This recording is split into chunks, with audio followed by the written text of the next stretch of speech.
Alam niyo ba ang 4 na lugar sa Pilipinas na may pinakamaraming aswang? Iyang mga lugar na ito ay kilala sa kanilang mga nakakakilabot na alamat at kababalaghan. Capiz, tinaguriang home of the aswang. Dito matatagpuan ang mga pinakakilalang aswang sa buong Pilipinas. Sinasabing nagtatago sila sa mga madilim na kagubatan at may kakayahang magbago ng anyo mula tao patungong hayop.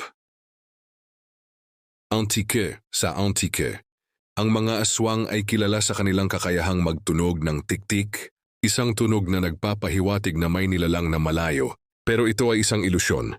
Ang tunay na aswang ay malapit na.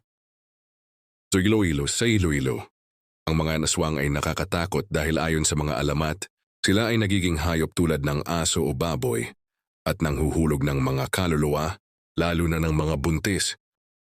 Bohol, sa Bohol, kilala ang mga aswang na may kakayahang lumipad at mabilis maglakbay, pati na ang kanilang nakakakilabot na sigaw na maririnig tuwing full moon.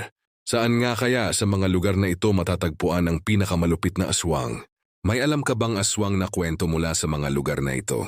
I-comment na.